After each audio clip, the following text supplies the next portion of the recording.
Well, hey everyone, it's Dave and Bo looking straight at us because it is cold here in Southern California. Today is April the 17th, 2025. Last week we hit some 90-degree weather. This week it's been like in the 60s and overcast, but it's allowed me to get out and do a little bit of yard work and everything, and I'd much rather have this type of weather than hot and sunny. So we're gonna head out to the garden. I think Bo's just gonna tuck herself in here and we'll be back to her later. So first of all, look at the magnolia tree. Totally different than it was like 2 to 3 months ago when it was bare branches and then covered with blooms. This is generally what it looks like for most of the year. And I'll start to prune some of the growth that you see on this tree, like this branch here. That'll be pruned back in the next month or so, so it doesn't get like outrageously out of shape or anything like that. The lemon tree over here is sprouting out. Look at the beautiful green new growth coming out of that. We have a few blooms on the society garlic here. A few blooms left on the genetic dwarf nectarine. Look how beautifully this red dragon, Japanese maple, has leafed out. We'll do the rose garden first, and we should stand back and take a look at that beautiful rose arbor of the Cecile Brunner. Both of these plants are probably 20 years old, and they've been cut back all the way to the ground one time when the arbor was replaced. So that was maybe about 10 years ago. But look at how stunning that blossom is. Always generally flowers in clusters. Occasionally there is like a random loose blossom, but most of the time it's always clusters. And so after the massive bloom that comes out on this, I'll just go ahead and use some head shears, cut it right back to the arbor. This is some variegated oregano. We've got an apricot rose in bloom. This is called Just Joey. And you can see that this is a massive bloom, usually about 6 inches across. Look at all those leaves. And we waited weeks and weeks and weeks for them to come out, right? This is my flowering apricot. I'm so thrilled that I have this, and I cannot wait until next year when it comes into bloom, and it should be a pretty nice bloom next year as well. And it's just, I'm very, very excited. Ingrid Bergman, look at that velvety rich color on that rose. No fragrance to speak of, but usually that means the foliage will be very disease resistant and the rose will usually be good for cutting. That's usually the trade-off, because when you go over here, this is an old-fashioned rose. This is sterling silver. Sterling silver does not have as glossy of a leaves. They are more susceptible to diseases, but here in Southern California, we don't get the black spot or mildew like you will in other parts of the country. We can also see that the Kufia is beginning to come back. It was a little bit slower, but primarily it's because these plants are so old now and so established. I shouldn't say so old, they're only about 3 years old, but they had a tremendous amount of growth and we gave them a pretty decent haircut. And also we did that kind of late in the season. This rose was one that I brought in from the front yard area. This is a Floribunda. Sunrise Sunset is the variety, but I just thought that was such a beautiful blossom. Heaven. And then this rose here, as far as the reds go, is very fragrant. And again, kind of matches the more matte foliage rather than something glossy. unfortunately, what happens is, you know, when you see ratings for roses, a lot of the roses from the 1950s, like sterling silver and like this one here, unfortunately what happens is that they generally have weaker stems, or stems that really don't hold the flower up straight, and they get a really low marking because of that. Generally, the ARS, or American Rose Society ratings are for showing at like a rose show, where you would have cut roses in vases, and then they would be judged. So don't be dissuaded from buying a rose if they have a low ARS rating. Got some foxglove blossoms coming up, but we have some blooms in the other bed. Also wanted to point this out, even though it's up against the fence. What a beautiful bearded iris we have here. A couple of the blossoms left underneath that foliage for the cherry tree. At least the left branch is leafing out pretty nicely. The right branch a little bit behind. That Pittosporum, Caprosma. Once again, Lynn Anderson, just doing really terrific. I still need to get the blossoms off of the daffodils. Generally speaking, we're coming toward the end of April.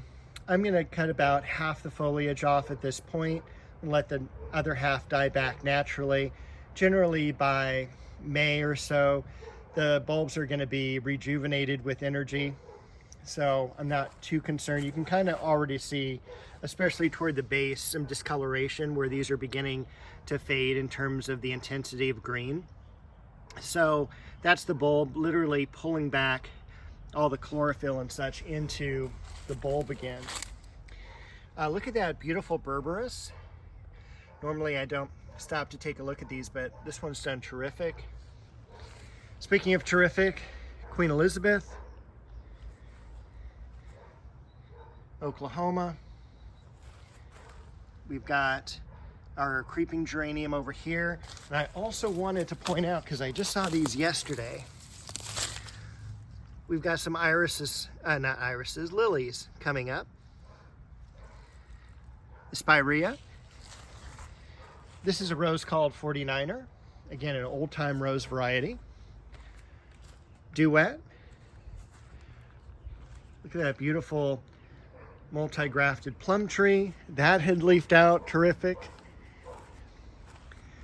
The Leonotis in the background. I'm probably going to go ahead and give this a good pruning just so it stays compact. But it does look beautiful with the foxgloves blooming behind it. Garden Party. Tournament of Roses. I guess you would call that a coral pink.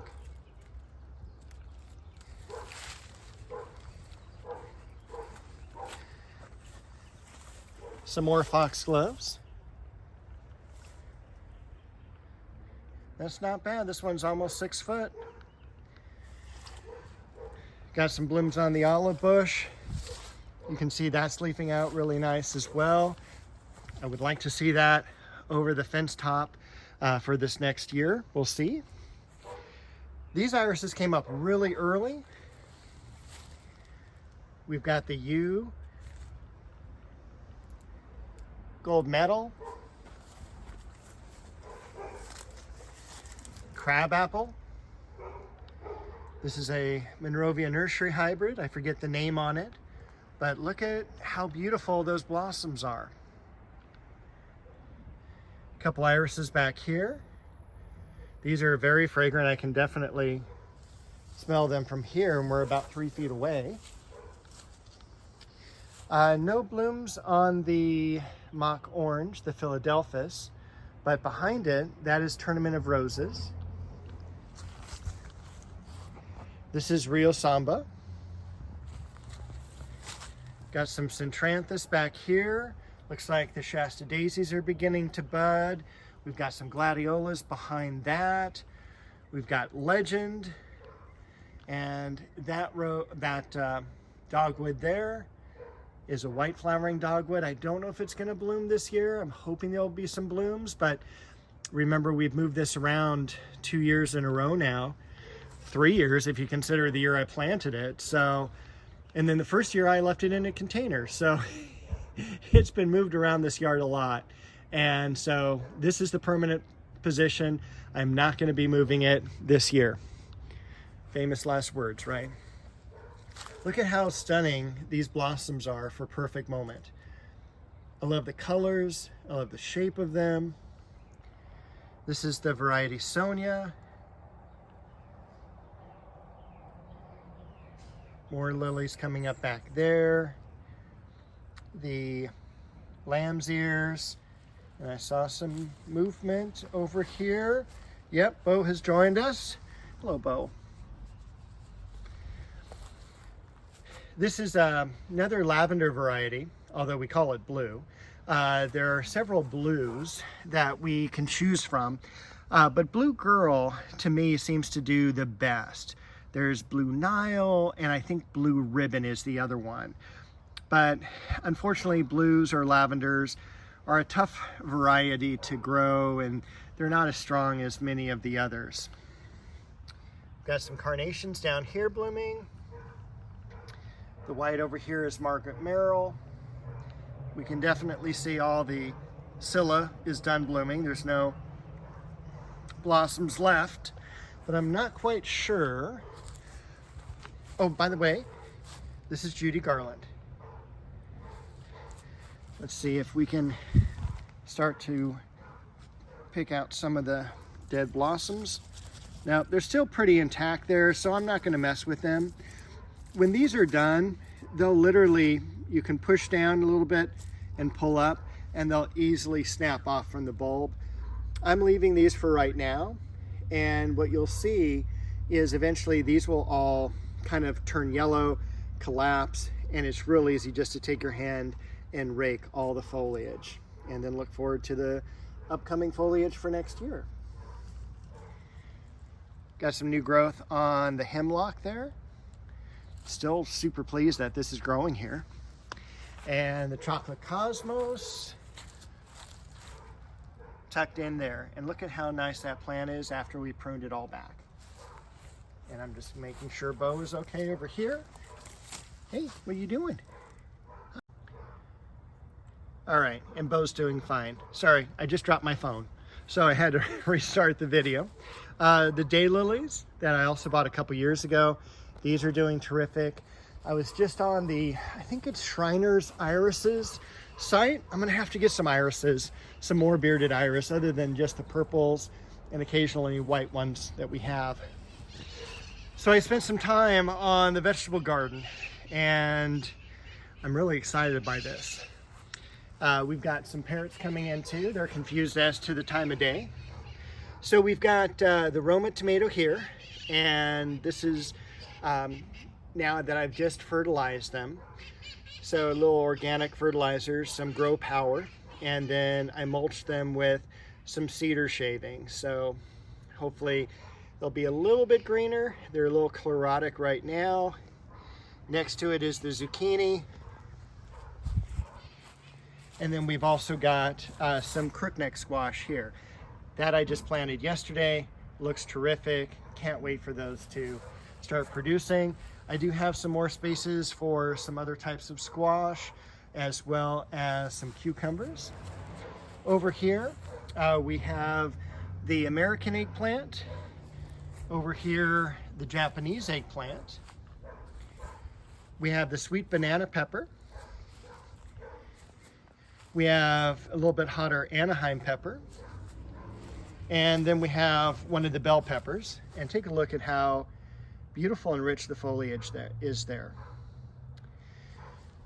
Around the magnolia tree,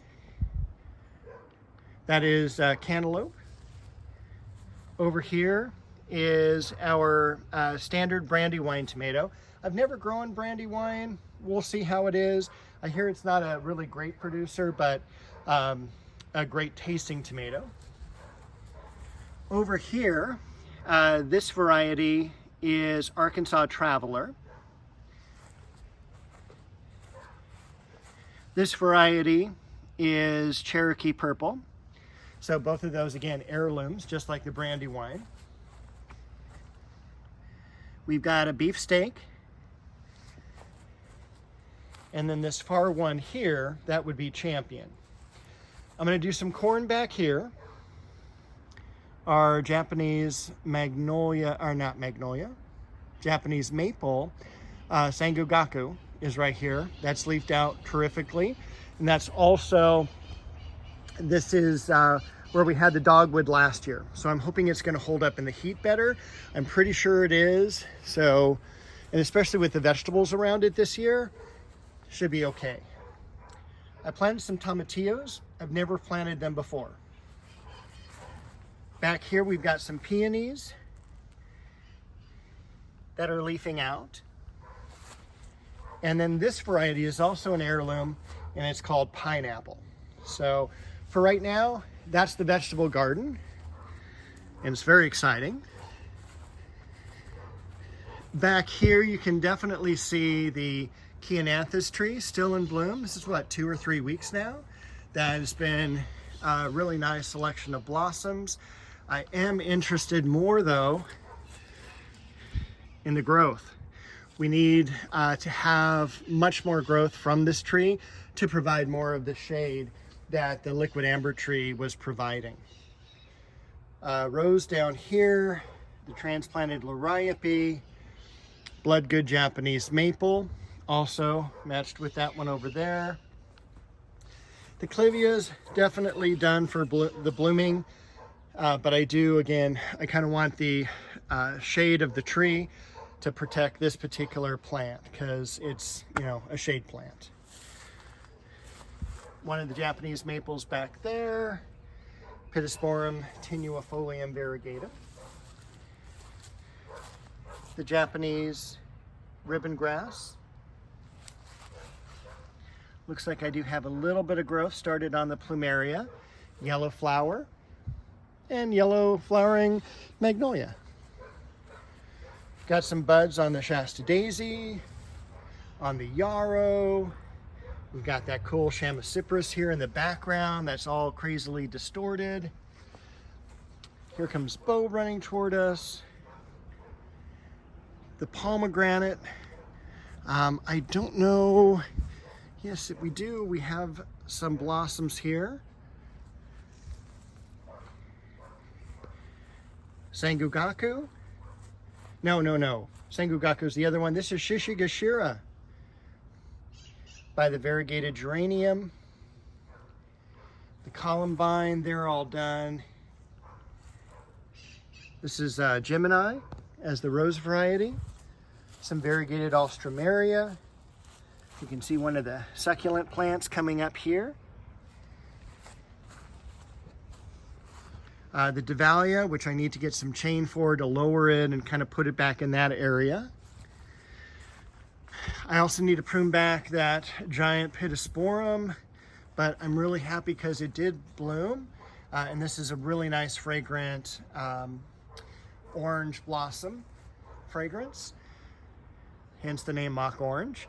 And then on the tree, this is Sweet Shade, also a very cool, sweet smell to the tree as well. But you can kind of look up and it's just like, holy moly, it's just covered in blossoms. And then of course, it's gonna be down on the ground too. We've got some blooms on the lavender trumpet vine. Cleidostoma is the botanical name. Versithia back there. Got some blooms on the alstroemeria. Lots of blooms on the crimson bouquet. The buckeye tree here doing very well. Orange dream maple in the back. All of these are pretty much done. That's the leucojum. At this point, because they're flopping over, I'm gonna go ahead and cut off most of the foliage. I'll probably do that this weekend. The Deutzia and a white flowering carnation. I also need to kind of prune this back, but this is a pineapple guava. But that reminds me, I want to show you this pineapple guava back here. It's loaded in blossoms, and there's a few that are beginning to open. I don't have a real good, of course there's nothing here when you really want them. But that's the kind of blossoms it gets. These are open a little bit too far to take the buds, but these are edible. So you would normally just pull them off and eat them, but it's always best to do it with the ones that have just opened. And of course, everything around here, it looks like it's been open for a little bit. And well, let's see. That's still kind of curled up enough. Nah, not quite good. As soon as that blossom opens, you want to go ahead and pull some of the petals off. You can eat them. They are amazingly sweet, kind of like, almost like Bubblicious gum in a kind of a weird way. Take a look at the daffodils. Again, this is, we're what, 2 weeks away, less than 2 weeks away from May, and we've got some wonderfully blooming daffodils still. Look at how ruffled those are. They're just cool. All right, and the pink breath of heaven, that's gonna get a haircut soon. So with that, thanks for walking around the garden with me. We'll head out to say goodbye to Bo as well. We'll both be back next week. So I hope you all have a happy gardening week.